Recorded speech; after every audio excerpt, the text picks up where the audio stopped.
Komisi Pemberantasan Korupsi kembali melakukan operasi tangkap tangan terhadap 10 orang di Kabupaten Probolinggo. Diduga terlibat dalam praktik suap jual beli jabatan.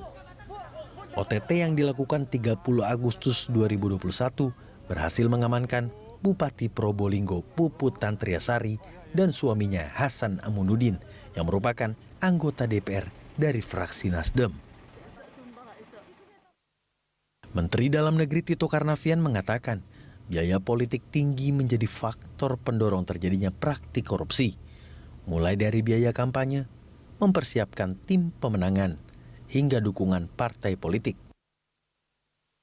Tidak jarang, para kepala daerah menyalahgunakan jabatan mereka untuk mendapat sumber dana yang dihabiskan pada masa kontestasi politik. Guna mencegah praktik korupsi, Tito Karnavian mendukung adanya sistem politik dengan biaya yang rendah. Di samping itu, Wakil Ketua KPK Nurul Gufron mengatakan, hingga saat ini terdapat 429 kepala daerah hasil pilkada yang tertangkap melakukan korupsi.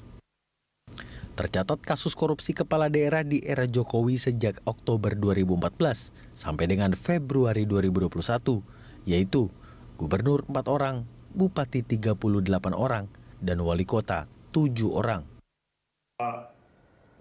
Deputi Pencegahan dan Monitoring KPK, Pahala Nenggolan menyebut, jual beli jabatan merupakan salah satu modus korupsi pejabat daerah. Praktik jual beli jabatan dilakukan salah satunya karena untuk menutup biaya pilkada yang mahal. Memang jual beli jabatan itu salah satu dari beberapa modus operandi korupsi di daerah gitu. Tapi kalau ditanya sebabnya, ini sebenarnya lebih kompleks gitu ya. Jadi mulai dari pilkada yang mahal, lantas begitu udah terpilih pun ternyata penghasilan kepala daerah juga yang resmi itu tidak besar, lantas yang seperti Pak Alex bilang pengawasannya kurang, sehingga kita sangat tergantung pada pengaduan masyarakat. Dan yang terakhir, konsep konflik kepentingan ini belum dipahami semua, jadi masih regulasi saja gitu. Artinya kalau kepala daerah dengan DPRD misalnya suami istri itu tidak dipandang sebagai hal yang harus dihindarkan misalnya, karena memang aturannya tidak ada juga gitu ya. Atau pengusaha yang jadi kepala daerah tapi usahanya tidak dihentikan gitu atau diberhentikan sama sekali, itu konsep itu sama sekali belum ada di Indonesia tentang konflik kepentingan gitu. Jadi semua sebab ini bergabung dan salah satu yang terjadi adalah jual beli jabatan ini macam-macam. Jadi dari jabatannya kepala dinas gitu ya, yang relatif lebih sedikit orangnya tapi lebih besar uangnya, sampai yang paling rendah adalah kalau kepala desa lumayan, yang paling rendah adalah guru, pengangkatan PNS daerah gitu. Jadi di samping itu, pada 2017, KASN menerima 278 pengaduan dari 11 daerah yang terindikasi kuat melakukan jual beli jabatan. Dalam setahun, KASN memperkirakan ada potensi jual beli jabatan pada 29.113 jabatan di instansi pemerintah. Penangkapan Bupati Probolinggo perkuat anggapan bahwa suap terkait jual beli jabatan merupakan salah satu modus yang banyak terjadi.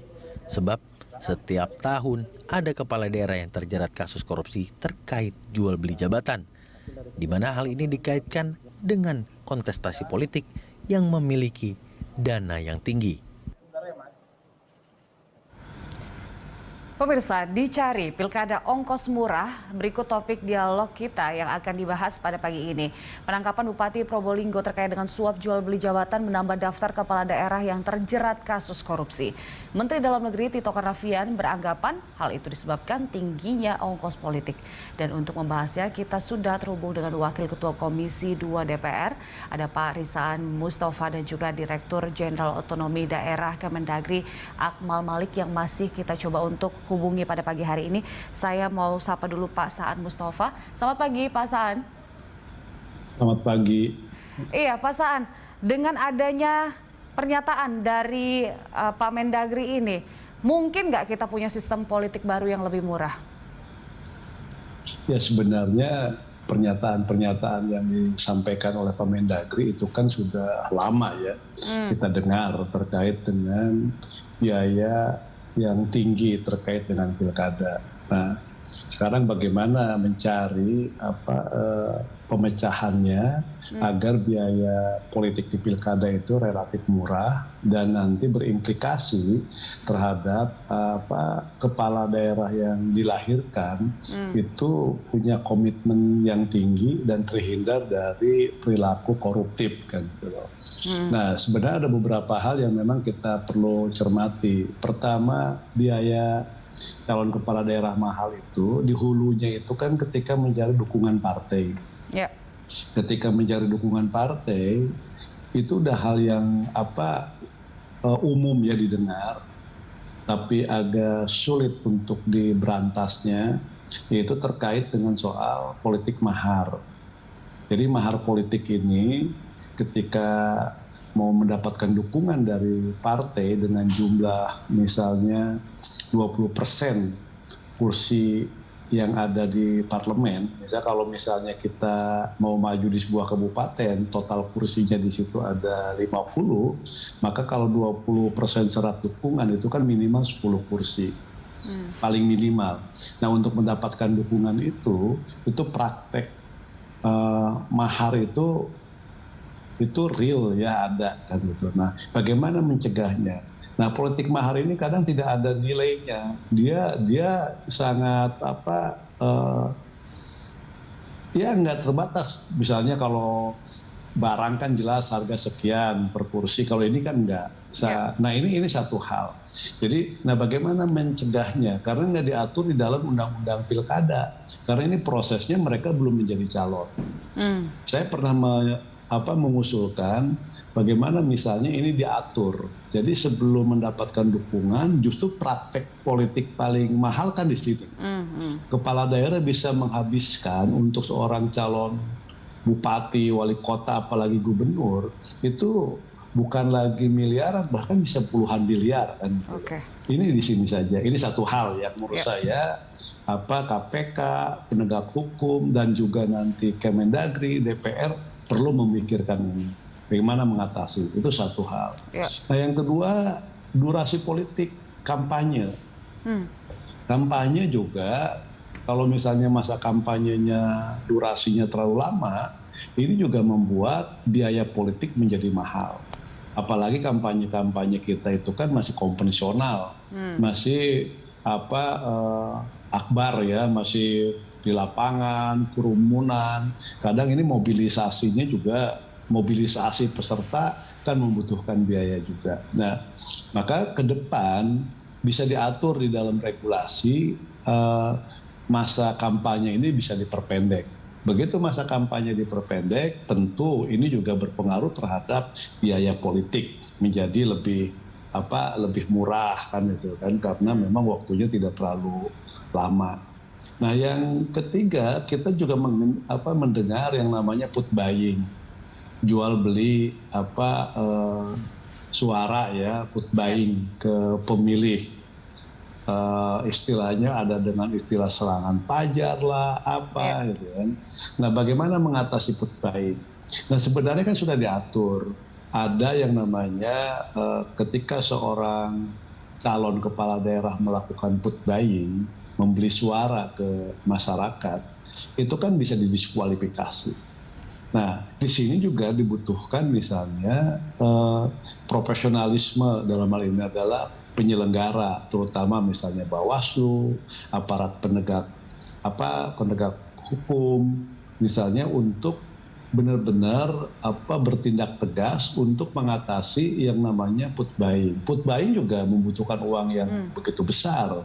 Jadi, nah misalnya untuk dilakukan tindakan tegas bagi mereka yang melakukan tindak politik put buying itu dengan cara didiskualifikasi apapun bentuknya. Apakah dilakukan misalnya tidak hanya dilakukan oleh si calon kepala daerah, kan mereka juga ketika mensiasati aturan tindakan tegas yang diatur di regulasi terkait diskualifikasi put buying, menggunakan berbagai rantai lain, misalnya menggunakan relawan lah, menggunakan simpatisan lah, seakan-akan bukan dia yang melakukan, tapi yang melakukan adalah orang lain kan. Nah, ini juga harus diatasi. Nah, menurut saya kalau 3 hal ini bisa kita selesaikan, maka apa yang menjadi harapan terkait dengan soal biaya pilkada yang murah itu minimal bisa kita dapatkan. Jadi di hulunya proses untuk mendapatkan dukungan dari partai politik, yaitu mahar politik. Kedua, durasi kampanye bisa kita perpendek waktunya. Dan ketiga, mengatasi yang namanya put buying itu tadi. Istilahnya serangan pajar kalau di kampung. Ini 3 hal ini menurut saya harus segera kita pecahkan. Baik, dari 3 hal ini ada proses di partai politik itu yang paling sulit ya, karena itu berada di hulu, kemudian ada kampanye, ada vote buying yang masih dilakukan. Jadi mental untuk balik modal oleh si calon-calon kepala daerah ini memang sudah tertanam dari awal, Pak. Tapi apa yang masih bisa dilakukan sekarang untuk bisa menghilangkan hal tersebut begitu, supaya tujuan utamanya ya untuk bisa membangun suatu daerah, bukan untuk bisa balik modal lah istilahnya gitu, Pak Saan. Ya, pertama gini, kalau yang di hulu itu kan partai. Ya. Ini harus ada kemauan dari partai politik, karena gini, sumber kepemimpinan itu kan, lahirnya kepemimpinan kan ada di partai sekarang. Walaupun misalnya di pilkada itu terbuka ruang independen, jarang sekali dari independen itu bisa terpilih. Ada 1-2 misalnya calon independen terpilih, tapi itu sangat terbatas lah. Ada kasus lah misalnya statistik lah yang terpilih itu.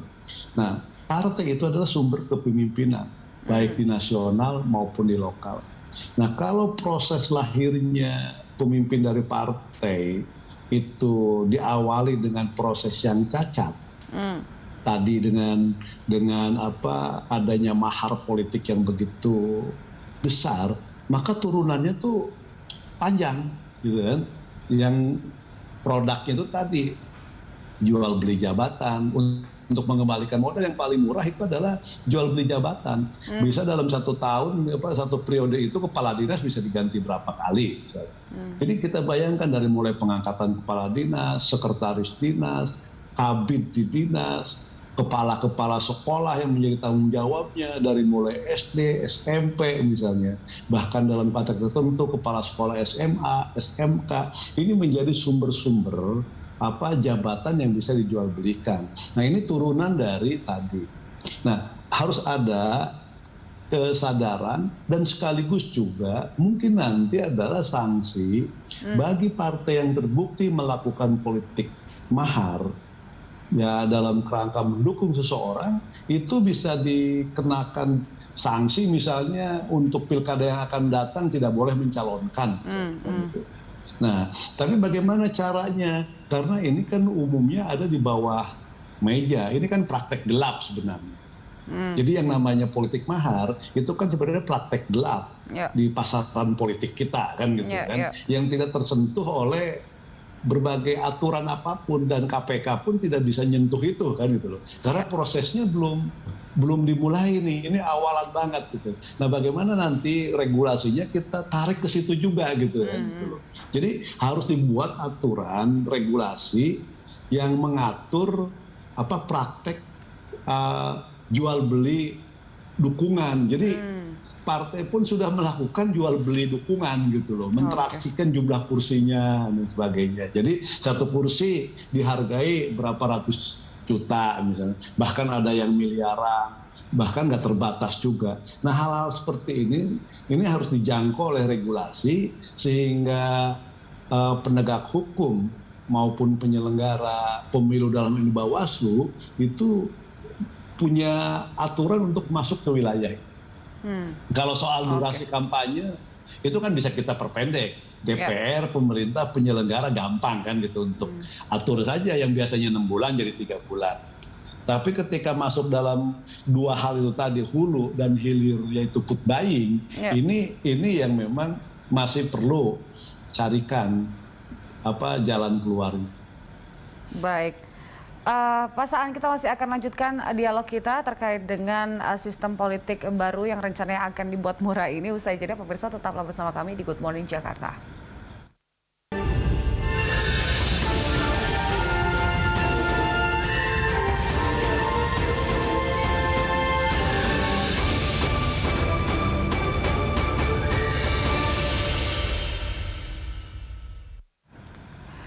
Ya pemirsa, kita masih akan melanjutkan dialog kita. Tadi kita sudah berdiskusi dengan Pak Saan. Kali ini kita sudah tersambung dengan Mbak Khairunisa Nur Agustiati, Direktur Eksekutif Perludem. Selamat pagi Mbak Nisa. Selamat pagi Mbak. Iya Mbak Nisa, tadi sempat ngobrol sama Pak Saan ya bahwa kompleks lah sebenarnya masalah dari bagaimana kepala daerah itu berpikir pada saat sudah menjabat, kemudian melakukan aksi-aksi korupsi seperti itu. Nah, salah satunya yang sulit disentuh adalah proses mahar politik di awal, di hulu sekali begitu. Apakah betul ini tidak bisa disentuh oleh siapapun, bahkan KPK pun sulit untuk bisa, karena kadang-kadang juga dealnya itu terjadi atas persetujuan keduanya begitu, Mbak Nisa? Iya, ya memang ya kita tahu ya tadi seperti disampaikan Pak San Mustafa bahwa sebetulnya biasanya bakal calon yang kemudian tidak dicalonkan kan bersuara ya bahwa mereka dimintai sejumlah uang dan sebagainya. Nah memang sulit. Pertama untuk track ya biasanya kan prosesnya dilakukan pembayaran misalnya dilakukan dengan uang itu cash gitu ya, tidak dengan transfer. Nah itu kan sehingga sulit untuk mengetrack dari mana sumber uangnya gitu ya, lalu uangnya diberikan kepada siapa. Belum lagi tadi misalnya tadi ketika Bawaslu berkilah bahwa ini belum masuk tahapan pemilu sehingga belum menjadi kewenangan mereka gitu ya. Jadi memang dari sisi regulasi memang belum menyentuh sampai ke akarnya. Nah, ujungnya di mana? Saya rasa ujungnya memang dari awal persyaratan untuk bisa mencalonkan di pilkada kan memang sudah sangat sulit ya.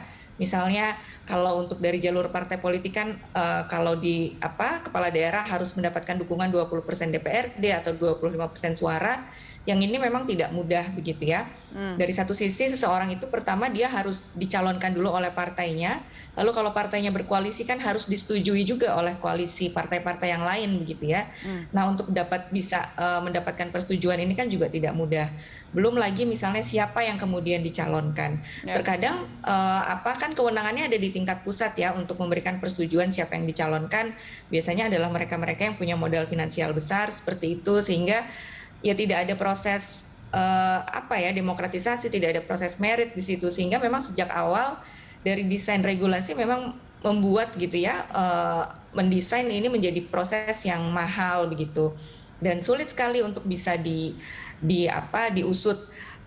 Yang tadi disebutkan Pak Saan kan memang sebetulnya kalau dilihat dari regulasi pembatasan itu sudah ada begitu ya, misalnya untuk sumbangan hanya boleh 75 juta untuk perseorangan atau 750 juta untuk perusahaan, tetapi kan yang sumber-sumber ilegal ini yang kemudian tidak nampak dalam laporan dana kampanye para pasangan calon ini gitu ya, sehingga kita juga tidak bisa men-tracking begitu ya uangnya dari mana, uangnya dipergunakan untuk apa dan sebagainya.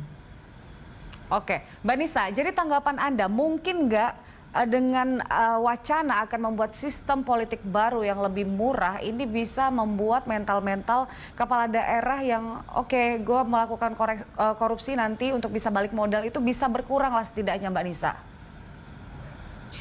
Kalau kemudian desain politik baru ini diartikan dengan pemilihan tidak langsung, saya rasa ini bukan jawabannya begitu ya, karena sebetulnya tidak ada masalah dengan sistem pemilihan secara langsungnya. Permasalahannya kan ada di pencalonan gitu ya. Kalau kemudian nanti diubah menjadi pemilihan tidak langsung, kan juga tidak menjamin proses pencalonannya juga menjadi lebih murah begitu. Jadi yang harus dibenahi bukan di sistem pemilihannya kalau menurut saya, tetapi tadi proses pencalonannya gitu ya. Di Undang-Undang Pilkada sebetulnya disebutkan bahwa dalam proses pencalonan itu harus dilakukan secara demokratis dan terbuka. Tapi kemudian itu kan dikembalikan ke masing-masing internal partai gitu yang kita tidak punya indikatornya yang terbuka dan demokratis itu seperti apa gitu ya. Publik tidak tahu kenapa si A yang dicalonkan, kenapa si B yang dicalonkan gitu ya. Nah itu tidak menjadi syarat gitu ya. Misalnya ketika diverifikasi oleh KPU misalnya dicek apakah betul sudah ada proses pemilihan internal misalnya seperti itu, atau misalnya kader itu dibatasi, dia harus sudah menjadi kader partai setidaknya 2 atau 3 tahun baru bisa dicalonkan, sehingga bukan mereka yang punya modal besar begitu yang dicalonkan dalam pilkada. Baik, tapi sebenarnya dari Perludem sendiri punya nggak semacam data begitu bahwa memang alasan soal biaya politik yang mahal ini yang membuat mereka kemudian kita tahu ada banyak sekali lah kepala daerah yang sudah tertangkap begitu karena melakukan aksi korupsi, Mbak Nisa.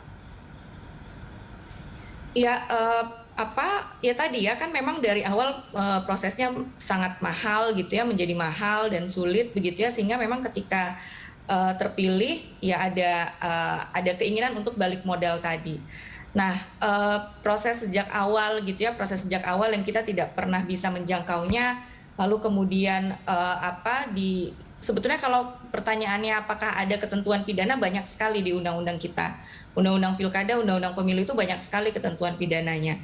Tapi memang tidak pernah sampai menyentuh ke aktor intelektualnya begitu. Terkadang kan tadi yang disampaikan Pak Saan dilakukan di bawah meja gitu ya, dilakukan oleh tim-tim bayangan, dilakukan oleh pihak-pihak yang ada di luar tim resmi begitu, sehingga sulit untuk diusut. Dan pengawas pemilu terkadang mereka tidak bisa menjadikan itu sebagai temuan. Jadi terkadang menunggu adanya laporan dan untuk bisa dari laporan ini ditindaklanjuti juga prosesnya kan cukup panjang begitu ya, harus dibawa ke sentra gakumdu dulu, dicek dulu apakah memenuhi unsur-unsur, dan nah ini proses yang akhirnya waktunya panjang begitu ya, dan ada batasan waktunya sehingga untuk bisa menjerat sulit sekali begitu ya. Misalnya ketika tadi dicalonkan dalam proses pencalonan ada masa waktunya begitu ya, dan ketika akan ditindaklanjuti masanya sudah kadaluarsa. Ini juga menjadi salah satu masalah begitu ya dalam proses penegakan hukumnya. Baik, saya ke Pak Saan. Pak Saan, terkait dengan adanya mahar politik begitu, salah satu solusi yang bisa dilakukan tadi Mbak Nisa juga bilang bahwa dilaporkanlah begitu bahwa ada memang praktek-praktek di bawah meja itu. Tapi kenyataannya ada beberapa kasus yang pun dilaporkan, bahkan sudah disampaikan kepada publik secara terang-terangan juga tidak ditindak begitu. Menurut Anda, apakah hal ini bisa teratasi begitu Pak Saan? Ya pertama gini, posisi masing-masing orang yang memberikan mahar dan yang menerima mahar itu kenapa belum tersentuh oleh penegak hukum dari KPK dan sebagainya. Ini kan posisinya mereka belum pejabat negara semuanya. Posisi belum calon kan itu kan. Sehingga posisi itu juga membuat sama-sama, kalaupun itu kan tindak pidana penipuan saja. Kalau misalnya dia udah ngeluarin mahar, ternyata nggak mendapatkan dukungan, merasa ditipu, dibohongi, deliknya kan lebih ke penipuan, tapi bukan deliknya itu kepada misalnya suap menyuap kan gitu kan, karena dalam posisi dua-duanya bukan pejabat negara misalnya. Nah, saya sih sebenarnya pernah mengusulkan kalau kita ingin meminimalisir mahar politik, pertama adalah turunkan syarat dukungan. Turunkan syarat dukungan terkait dengan pencalonan. Misalnya dari 20% syarat dukungan pilkada di parlemen dan 25% di suara, itu misalnya diturunkan menjadi 10% di parlemen. Kalau 10% di parlemen, misalnya di parlemen itu ada 50 kursi di sebuah daerah, maka cukup dengan 5 kursi dia bisa maju menjadi calon kepala daerah. Nah ini bisa memperkecil potensi mahar politik kan gitu kan. Misalnya mencari partai lebih mudah misalnya, karena tidak perlu misalnya ada satu partai yang memang di daerah itu mendapatkan 5 kursi, cukup dengan satu partai dia bisa maju. Nah tapi kan sayang undang-undang pilkadanya nggak direvisi, mungkin ke depan ya. Dengan banyak kejadian ini bisa menjadi pelajaran bahwa syarat dukungan yang begitu besar, karena memang jarang juga partai di daerah itu mendapatkan kursi mayoritas, sehingga perlu melakukan koalisi, perlu negosiasi dan sebagainya, rumit dan mahal untuk mendapatkan dukungan. Ini salah satu cara. Nah yang kedua, nanti juga dimasukkan dalam regulasi bahwa proses pencarian dukungan ini adalah masuk dalam sebuah tahapan pilkada, sehingga praktek ini bisa ditindaklanjuti, bisa masuk dalam sebuah proses tahapan di mana apakah Bawaslu maupun penegak hukum itu bisa masuk masuk dalam memproses tadi jual beli dukungan kan gitu. Nah, ini juga bisa menjadi salah satu upaya untuk mencegahnya, memperkecil ruang dan kesempatan melakukan mahar politik. Nah, kalau misalnya kita tadi seperti Mbak Nisa sampaikan, kalau misalnya sistem politiknya berubah dari pemilihan langsung menjadi tidak langsung, itu juga pertama kita setback ya ke masa lalu ya, yang itu sudah dipraktekkan berkali-kali di sistem pemerintahan Orde Baru, dan juga pilkada langsung adalah jawaban terhadap kegagalan sistem politik saat itu, di mana pilkada dipilih secara tidak langsung, efek negatifnya banyak juga. Nah, yang kedua juga itu tidak jaminan akan mengurangi biaya politik yang lebih rendah lagi. Ini hanya memindahkan saja proses money politik itu ke segelintir orang, oligarki, dengan jumlah nanti yang bisa lebih mahal lagi. Jadi bisa satu suara lebih mahal lagi di situ. Kalau misalnya dengan publik dengan 20.000, 50.000, di sini kan bisa satu suara, satu anggota DPR bisa ratusan juta, bahkan miliaran. Jadi menekannya, menyandera calon kepala daerahnya juga menjadi lebih gampang lagi kan gitu. Jadi menurut saya pilkada secara langsung sistem politiknya sudah tidak ada masalah, bahkan perlu kita tingkatkan kualitasnya tadi dengan mengurangi efek-efek negatif termasuk biaya politik yang mahal itu tadi. Baik Pak Saan, saya ingin ke Mbak Nisa terakhir, bagaimana menanggapi usulan dari Pak Saan ini, Mbak Nisa? Ya, saya setuju Mbak bahwa tadi ya pemilihan tidak langsung bukan menjadi solusi atas permasalahan ini begitu, karena tidak ada masalah dengan pemilihan secara langsungnya begitu ya. Semangat otonomi daerah kan juga masyarakat bisa memilih langsung kepala daerahnya. Jadi mengubah pemilihannya itu tidak menyelesaikan masalah, karena masalahnya bukan di situ. Masalahnya tadi misalnya tadi di sisi pencalonan begitu ya, yang kemudian banyak sekali praktik-praktik ilegal, syarat yang terlalu sulit begitu ya, karena kan tadi sulit sekali partai politik itu bisa mencalonkan sendiri gitu ya. Seingat saya hanya ada 1 atau 2 daerah yang satu partai politik bisa mengusung pasangan calonnya sendiri. Tapi di daerah lain ya mau tidak mau kan harus berkoalisi, dan itu juga terkadang ya harus dapat persetujuan dari sana sini begitu. Lalu tadi kampanye yang lebih sekarang kan kampanyenya lebih yang pertemuan rame-rame begitu ya, yang mengundang nah itu kan juga menjadi salah satu faktor biayanya mahal begitu ya. Difokuskan saja kampanyenya lebih ke bentuk-bentuk dialog yang memang menjadi bentuk pendidikan politik gitu Mbak. Baik, Mbak Nisa, terima kasih untuk waktunya pada pagi hari ini, dan juga ada Pak Saan Mustafa yang telah memberikan waktunya pada pagi hari ini. Selamat pagi. Dan